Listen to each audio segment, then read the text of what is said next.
depois que aquele jovem saiu triste da presença do Senhor.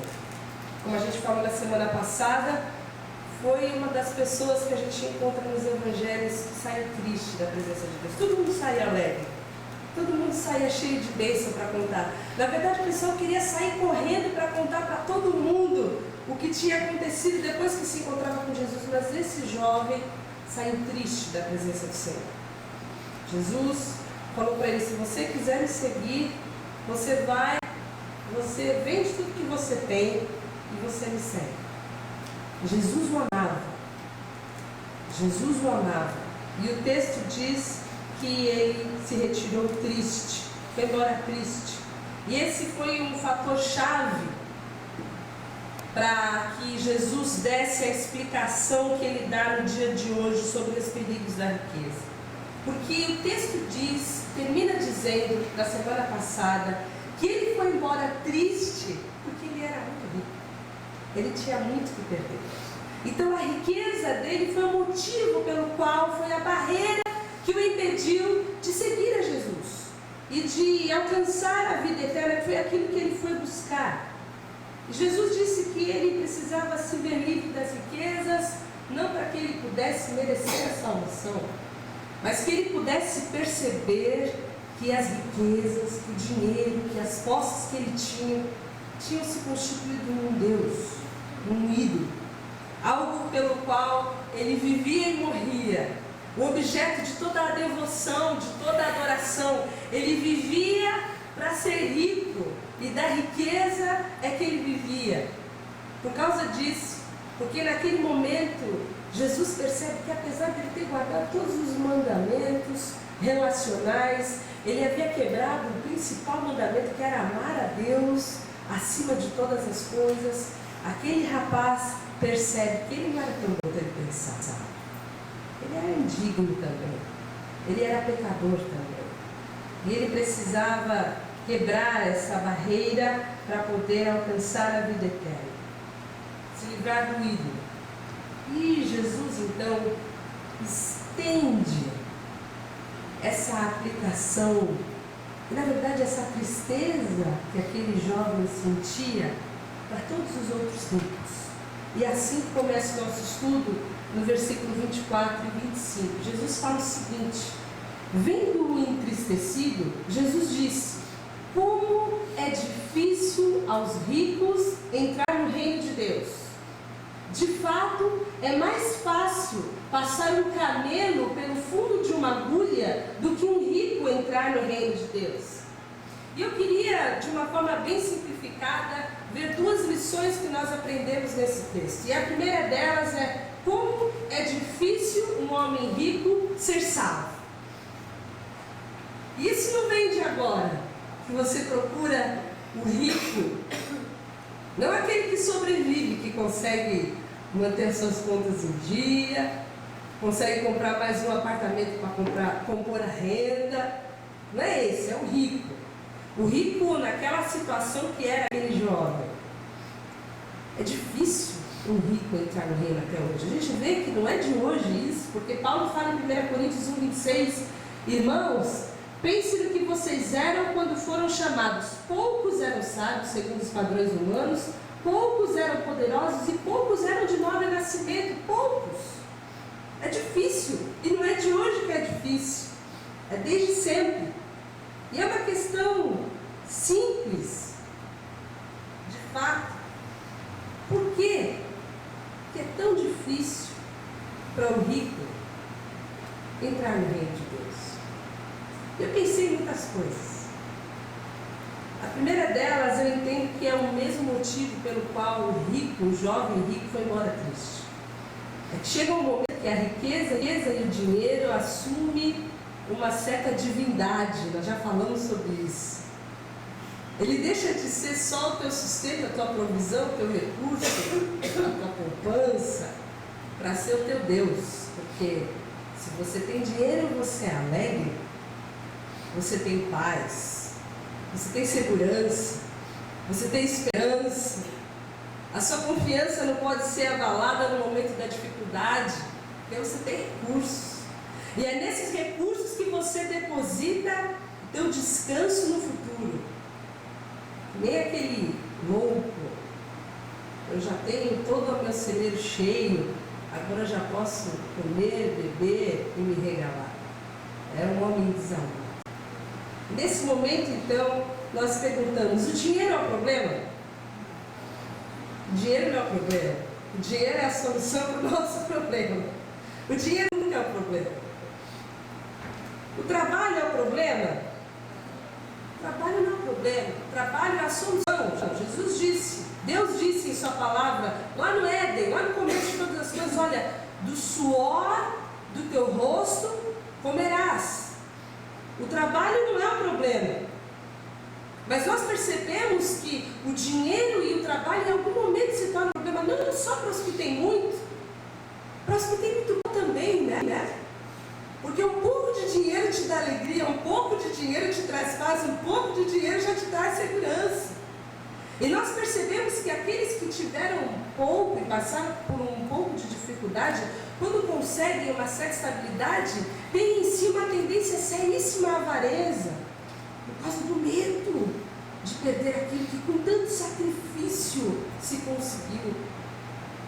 E a gente entra então nessa roda viva do dinheiro e do trabalho, e o problema não é o dinheiro nem o trabalho, mas é o lugar que o dinheiro ocupa no nosso coração.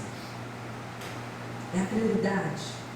É o que eu desejo fazer com o produto do meu trabalho. Para quê que eu quero dinheiro? Se esses recursos são para que eu não possa me projetar, para que eu subjugue outros, ou para que eu possa me igualar dentro dessa sociedade, dessa vida aloprada, com valores invertidos, aqueles que são porque têm. E nós vivemos essa fase onde a sua afirmação, o seu valor e a sua identidade está naquilo que você possui. As pessoas olham umas às outras diferentes por aquilo que eles julgam que elas possuem. O amor ao dinheiro se tornou prioridade na vida de muitos ricos.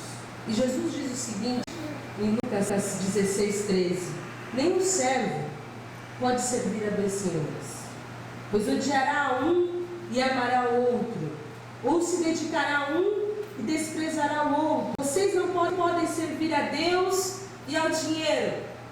E aqueles que se achegam e desejam fazer parte do reino de Deus, e desejam ter em si a identidade daqueles que são chamados por Deus para serem seus filhos, precisam entender que o coração não pode ser um coração dividido.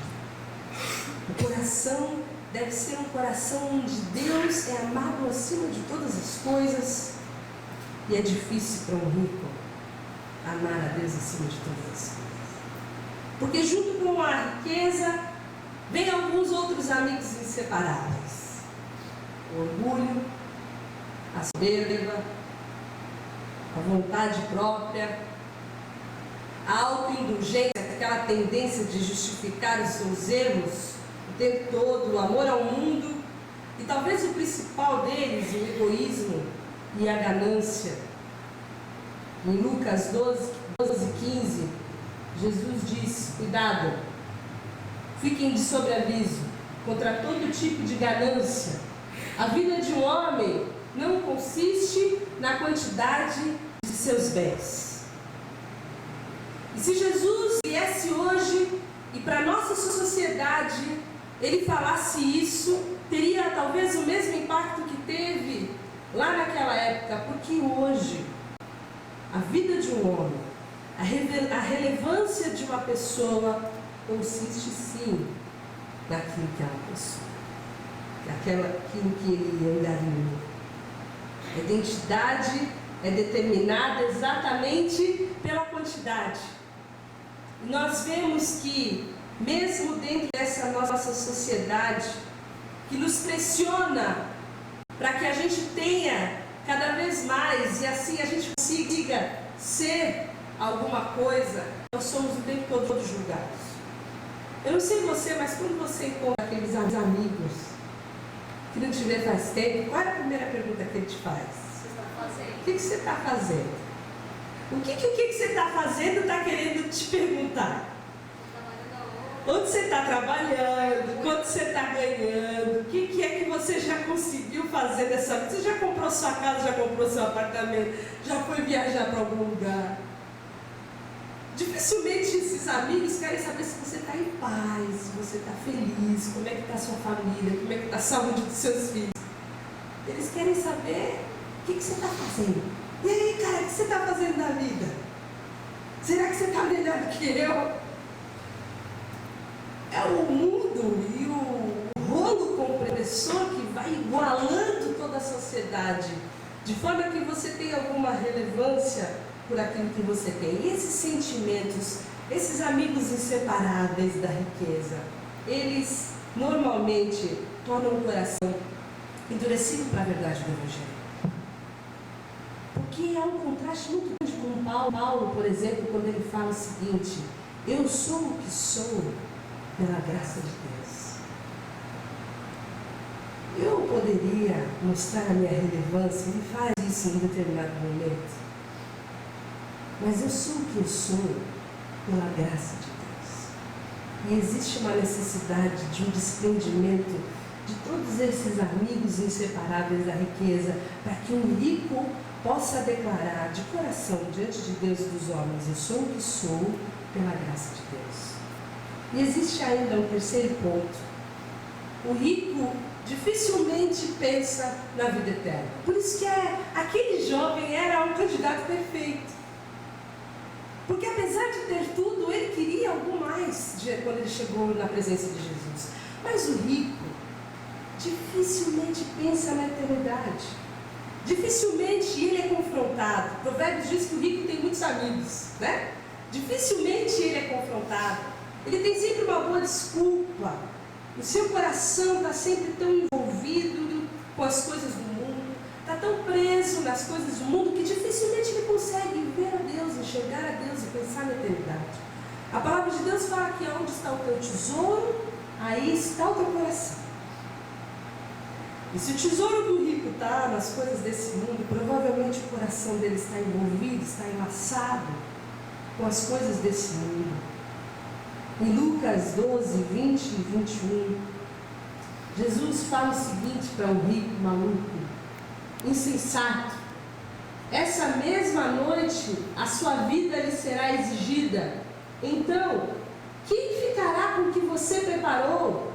Assim acontece com quem guarda para si riquezas, mas não é rico para comer. Louco! Essa noite pedirão a tua alma. Isso que você preparou vai ficar para quem? Lembra quando nós falamos sobre isso? Eu falava: o que a gente leva daqui? Senão a nossa roupa mais bonita. Nem o sapato e a bolsa leva, viu, gente? O sapato e a bolsa não cabem. É de meinha mesmo. Não vai nada. E aí? Tudo que você preparou, para quem vai ficar? O rico não pensa na eternidade. E por isso que 1 Timóteo 6,9 diz que os que querem ficar ricos caem em tentação, em armadilhas, em muitos desejos descontrolados e nocivos. E aí, não são só os ricos, irmãos, são os que querem ficar ricos. Então pode ser que um de nós também se enquadre dentro dessa situação. Levam os homens a mergulharem em ruína, em destruição. As riquezas são boas. O trabalho é bom. Mas eles devem ocupar o lugar certo no nosso coração, senão eles são um perigo, uma armadilha. E podem ser a ruína de muitas famílias. Pode ser a ruína de muitos casamentos. Pode ser a ruína da própria vida, do lazer, da sanidade mental, das estruturas do corpo, da saúde, da alma.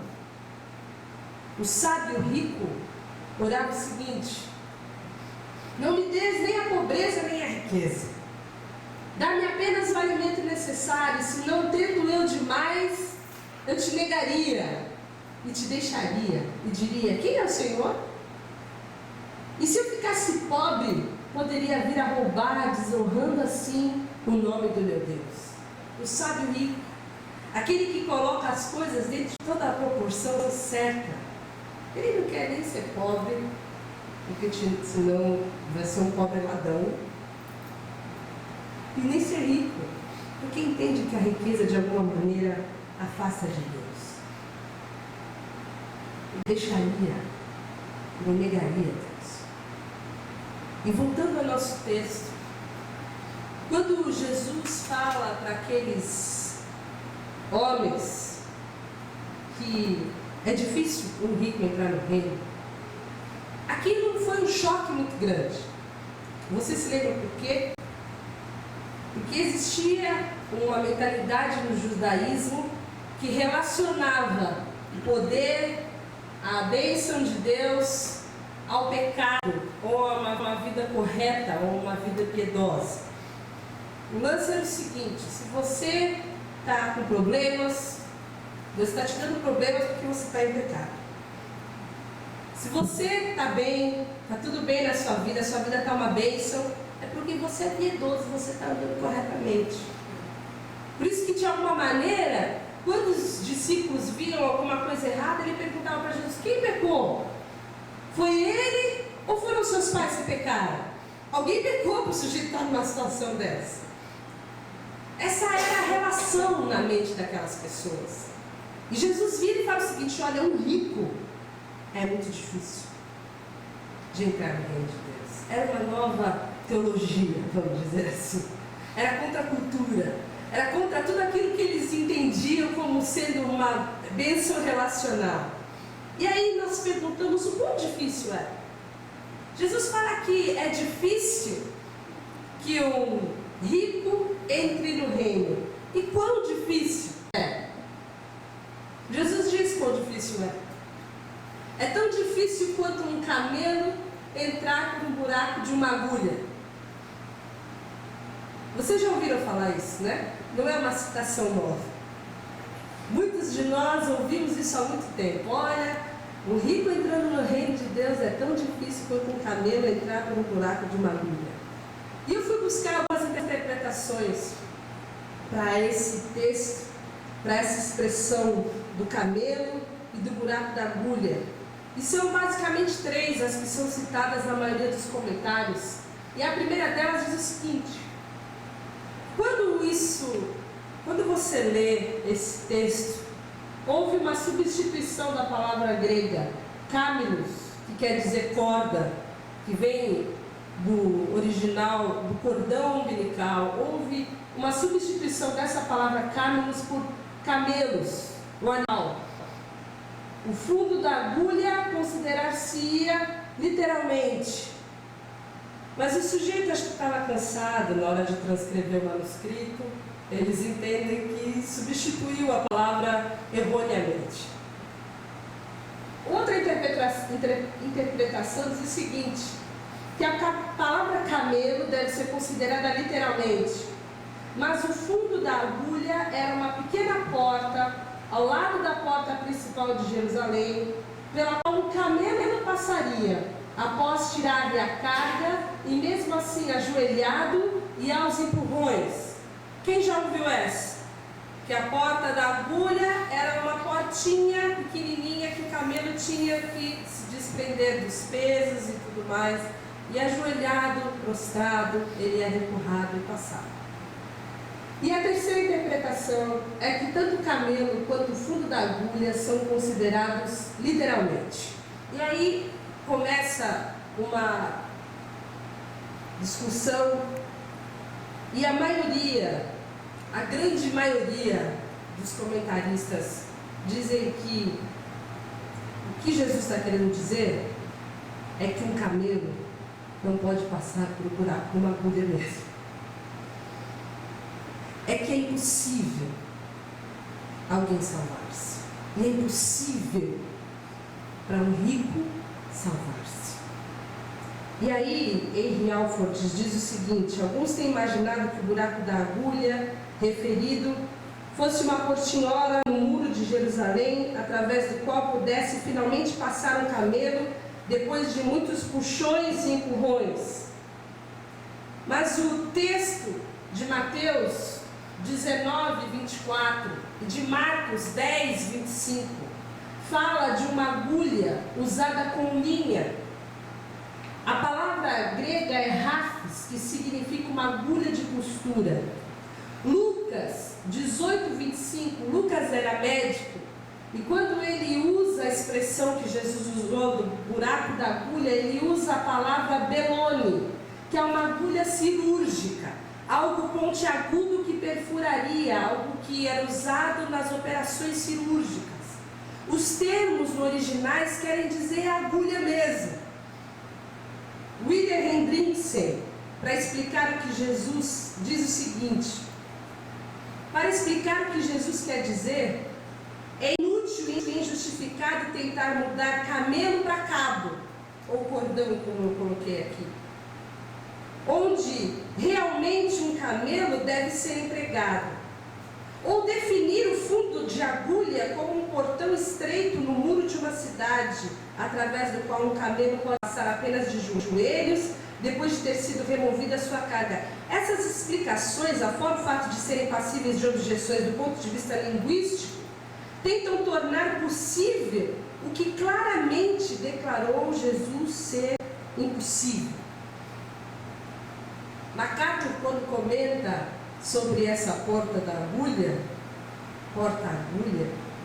ele fala que tem gente procurando o portão até hoje, mas ninguém nunca achou.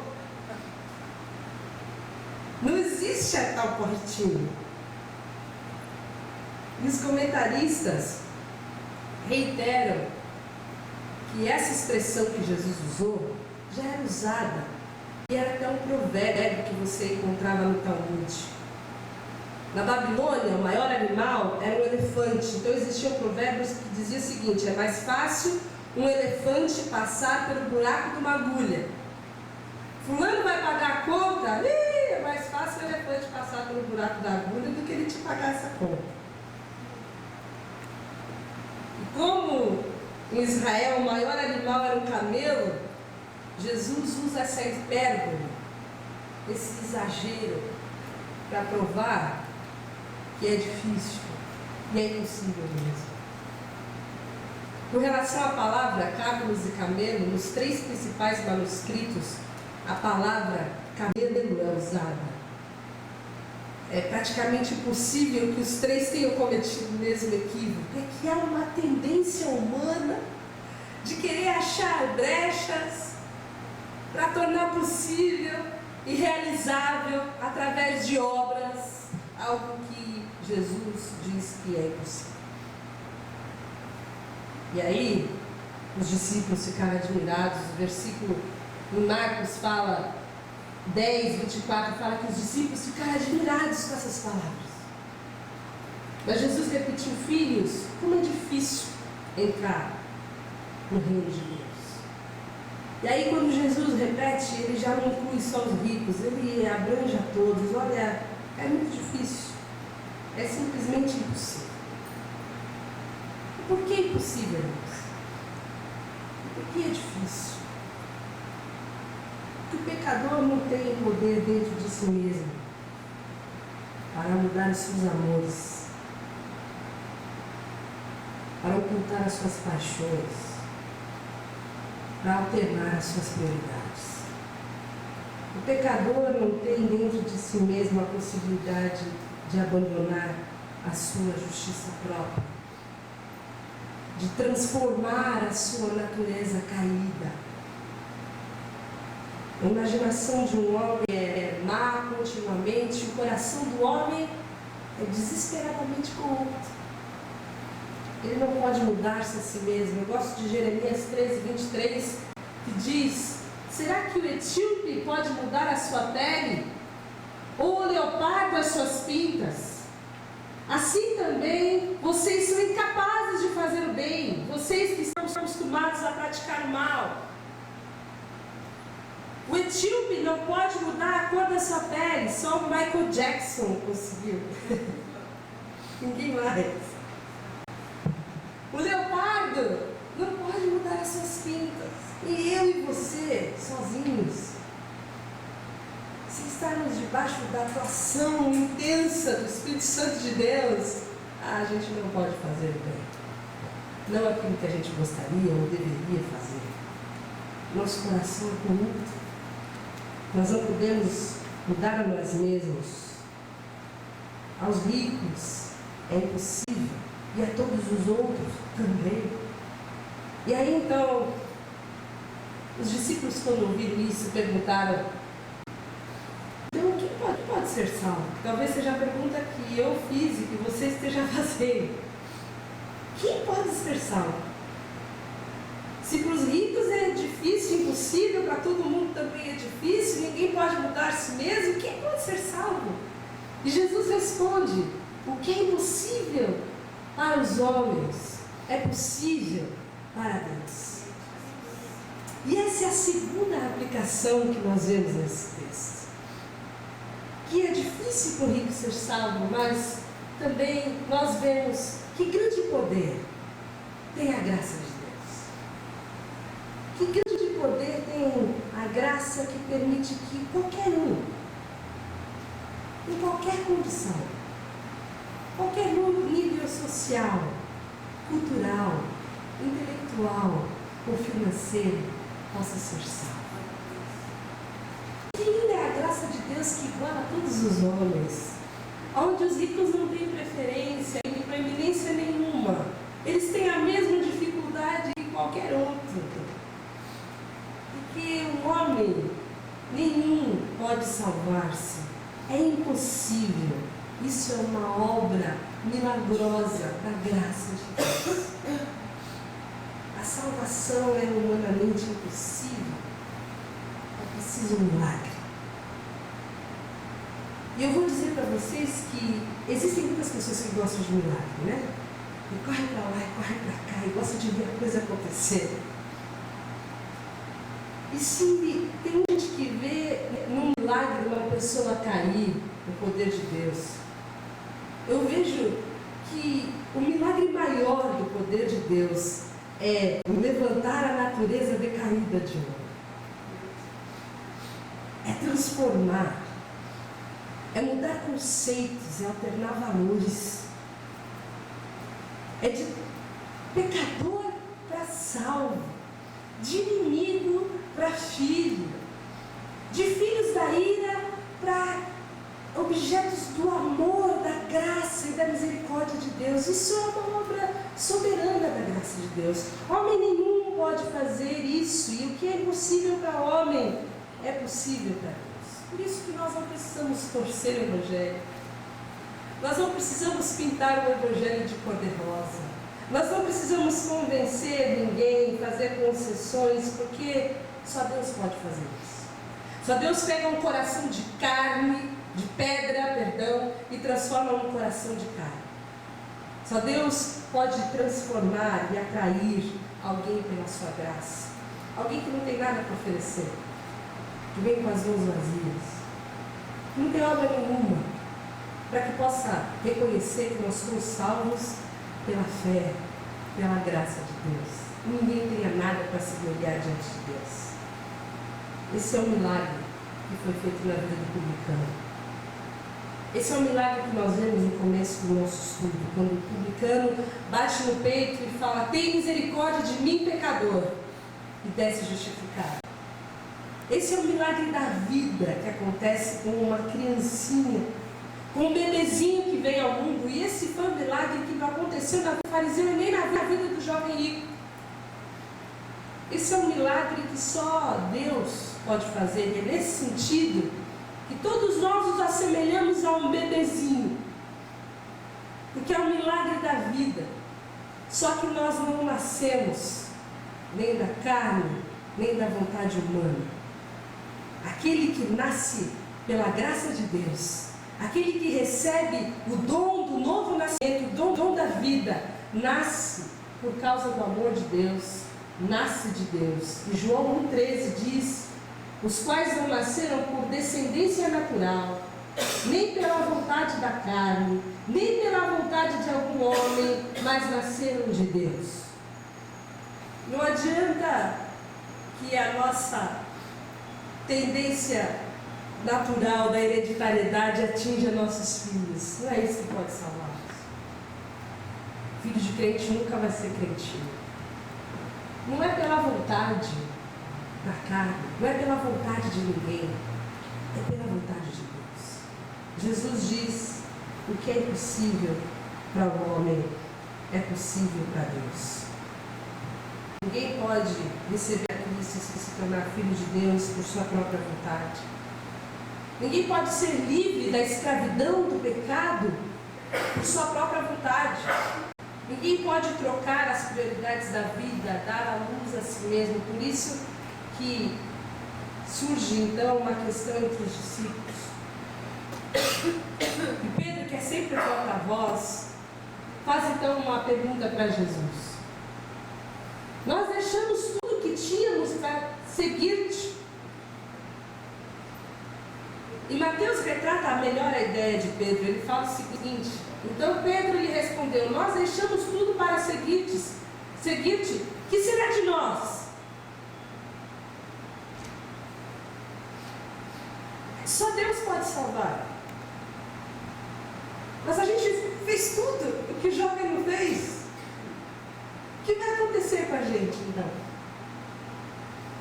E é interessante que, para nós, parece claro que ele receberia heranças eternas e tudo, mas ele estava diante de alguém que era um candidato perfeito. Vocês se lembram disso? Que tinha tudo para herdar o reino. E ele foi embora triste. Em contrapartida estava ele lá, tinha deixado a família, tinha deixado o barco, tinha deixado as redes, tinha deixado os relacionamentos, tinha deixado até a sogra. Voltou lá, mas a sogra também. Tinha deixado a sinagoga, ele tinha deixado toda a sua vida, largou tudo para seguir Jesus. Ele tinha negado a si mesmo, estava fazendo isso de bom grado. Nós entendemos que era justa e honesta a pergunta dele, porque essa é uma das poucas vezes que Jesus não repreende Pedro. Não é verdade? Ele responde a questão que Pedro suscitou. Nós deixamos tudo. E a questão é justa, irmãos, porque ele se vê impactado com a sucessão de ensinos que a gente tem visto nas últimas 3 semanas. Ele viu um fariseu subindo e quem desce justificado é um publicano. Eles impedem as crianças de chegarem diante de Deus porque entendiam que elas estavam atrapalhando, que tinha coisa mais importante para Jesus fazer. Jesus vira e fala: olha, o valor de vocês está alternado. Vocês estão indo por um caminho errado. Deixem as crianças virem, porque o reino dos céus pertence a elas. E vocês, se não forem semelhantes a uma criança dessa, não vão herdar o reino dos céus. E aí eles veem um sujeito que aparentemente era melhor que eles, que tinha guardado todos os mandamentos, e se chega diante de Deus com uma pergunta honesta, a pergunta certa para a pessoa certa, e vai embora triste. E eles se olham e falam: e a gente então? Será que eu posso ir embora também já? E Jesus responde com muito amor. Versículo 29 e 30 diz o seguinte: digo-lhes a verdade. Ninguém que tenha deixado casa, mulher, irmãos, pai ou filhos, por causa do reino de Deus, deixará de receber na presente era muitas vezes mais, e na era futura a vida eterna. Essa é a grande troca. Você vende tudo e fica com a pérola de valor. Você vende tudo e você compra aquele campo onde está escondido o tesouro. O que você tem a fazer é só vender todas as coisas. E tem uma outra dimensão em Mateus 19, 28, quando Jesus lhes disse: digo-lhes a verdade, por ocasião da regeneração de todas as coisas. Quando o Filho do Homem se assentar em seu trono glorioso, vocês que me seguiram também se assentarão em 12 tronos para julgar as 12 tribos de Jerusalém. De Israel, perdão. Vocês vão reinar aqui, vocês vão receber aqui, mas tem uma promessa também para vocês na era futura. Vocês vão se sentar nos tronos e vocês vão julgar as tribos. Na época da regeneração, da restauração de todas as coisas. Vocês vão receber alegria, vocês vão receber paz, esperança, satisfação, tudo que vocês precisam nessa vida, mas vocês também vão receber riquezas espirituais no futuro. Nós estávamos conversando aqui na quarta-feira. As minhas amigas de quarta-feira estão convidadas a vir na próxima quarta-feira. Foi muito bom. E a gente falava das dificuldades da vida que todas estão passando. Eu comentava de uma situação que eu mesma vivi no decorrer dessa semana, aonde eu me sentia no vermelho. Sabe quando você está se sentindo que já passou do limite, pesada, precisando de paz, a paz de Deus. Muitas situações assolando a mente, o coração, e eu sentindo que eu estava com a gasolina acabando, o carro dando tranco, quase perto de chegar no posto. Vai acabar, vai acabar, vai acabar. Foi quando eu me coloquei diante de Deus e eu pedi a paz, e achava que a paz que Deus ia me dar era mudando as circunstâncias que estavam do lado de fora. Era a doença das pessoas, era o problema das pessoas que estavam tirando a minha paz. Eu estava compungida com aquela situação. Até que o Espírito Santo diz que a paz não depende do que acontece do lado de fora. A paz de Deus, ela vem de dentro. E eu pensava então nessas riquezas que eu e você temos para receber ainda nessa vida.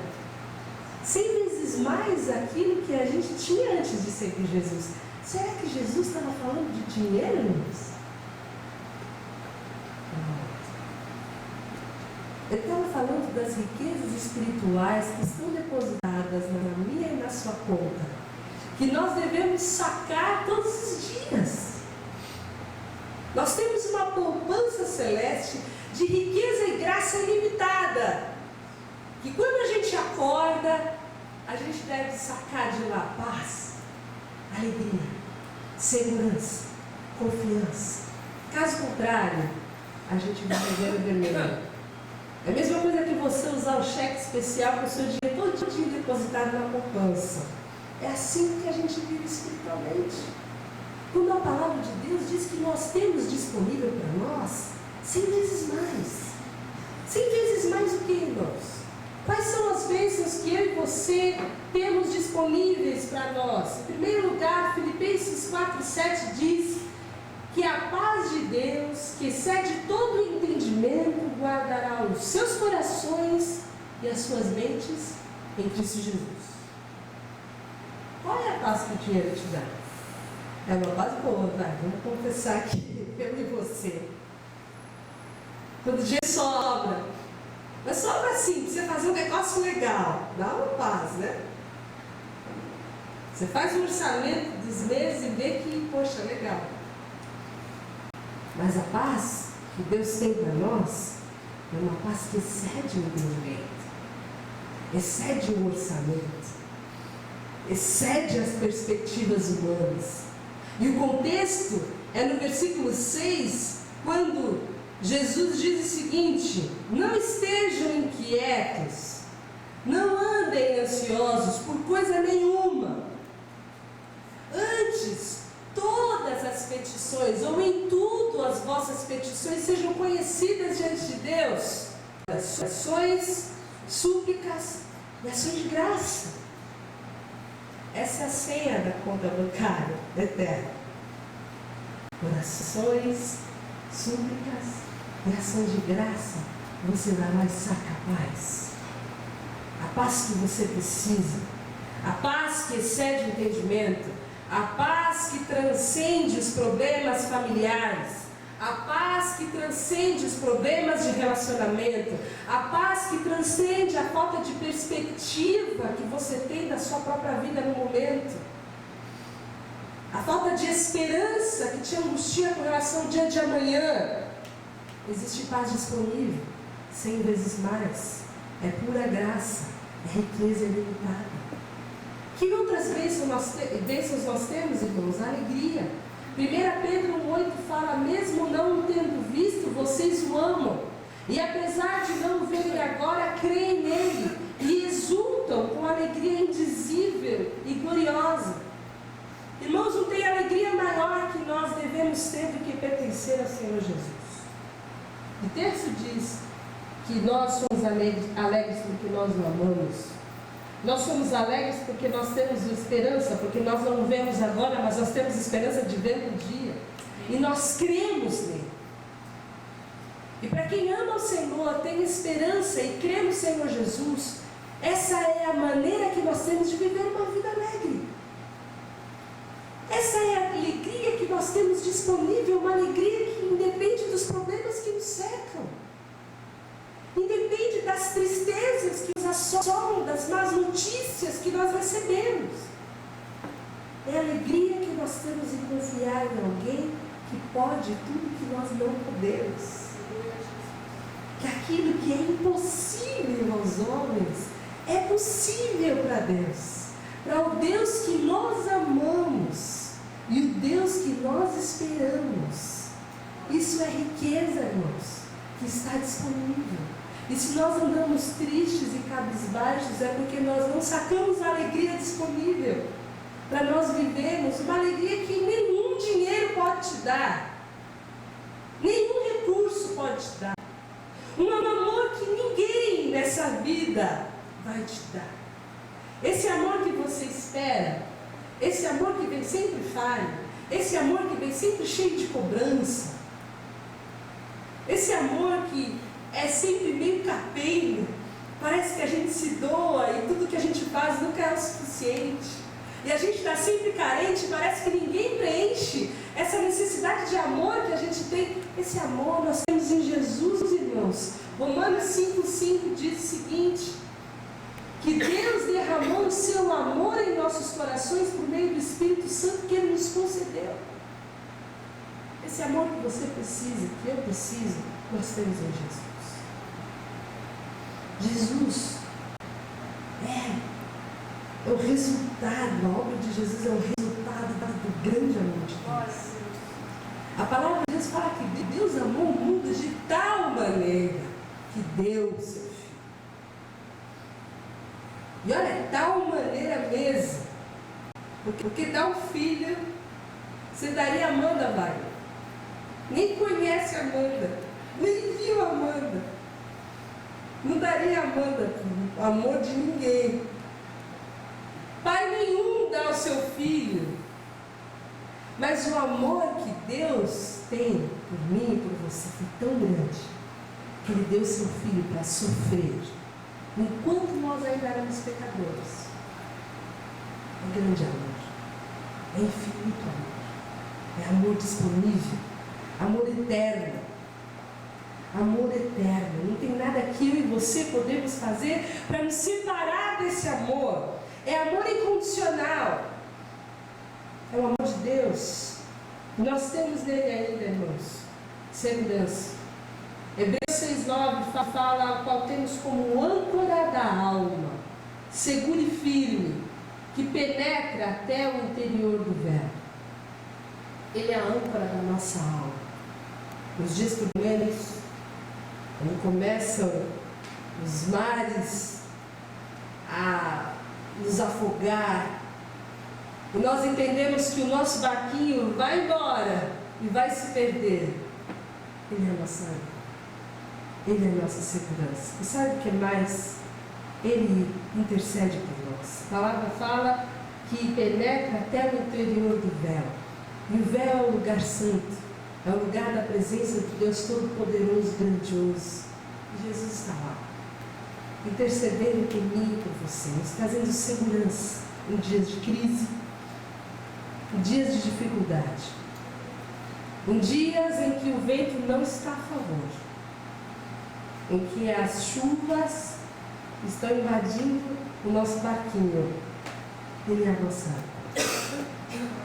Essas são as riquezas disponíveis. Talvez você esperasse ouvir outro tipo de coisa. Sai daqui com a promessa do carro novo, da casa própria, né? Porque muitos usam esse texto 100 vezes mais para te prometer coisas aqui dessa vida. Mas as riquezas que nós temos, irmãos, transcendem o que qualquer coisa desse mundo pode nos dar. E elas estão disponíveis para nós, irmãos. Nós não precisamos viver tristes. Nós não precisamos viver ansiosos e angustiados, irmãos. Nós não precisamos viver cabisbaixos e derrotados. Nós podemos todas as coisas. E Paulo fala isso. Eu queria encerrar com esse texto em Filipenses 4, 11, 13. Ele fala o seguinte: Paulo fala: não estou dizendo isso porque eu esteja necessitado, pois aprendi a adaptar-me a toda e qualquer circunstância. Eu sei que é passar necessidade e sei que é ter fartura. Aprendi o segredo de viver contente em toda e qualquer situação, seja bem alimentado, seja com fome, tendo muito ou passando necessidade, tudo posso naquele que me fortalece. É isso que nós podemos, irmãos.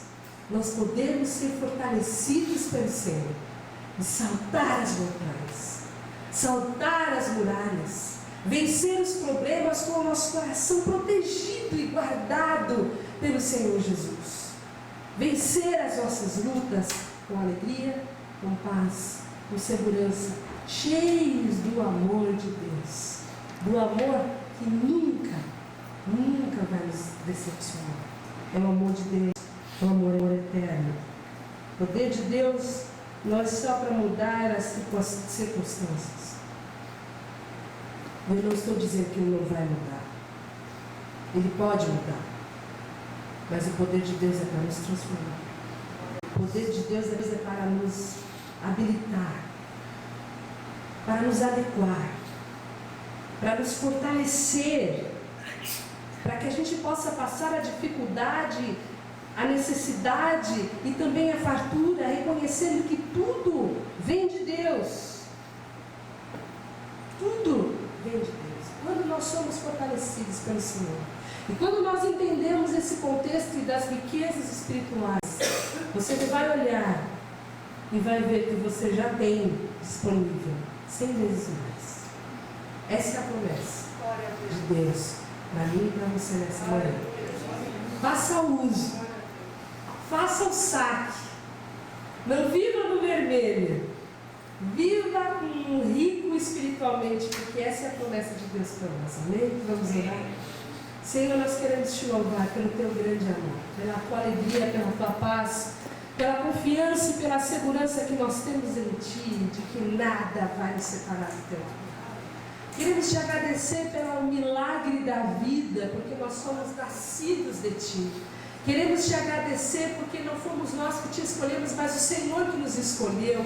Queremos Te louvar porque aquilo que seria impossível para cada um de nós foi possível e realizado através da obra de Cristo Jesus na cruz do Calvário. E por isso nós nos alegramos essa manhã, porque nós podemos não ter nada aqui nessa terra, mas nós temos uma herança imarcessível, guardada em Cristo nos céus. E nós não queremos olhar para as coisas aqui da terra, nós não queremos atentar para as coisas aqui da terra, para as coisas que se veem, mas nós queremos ter o olhar da águia, olhar para o céu, olhar para onde Cristo está assentado e permitir que o nosso coração deseje e almeje e viva para receber as riquezas eternas. É no Teu nome que eu peço isso, no nome de Jesus. Amém.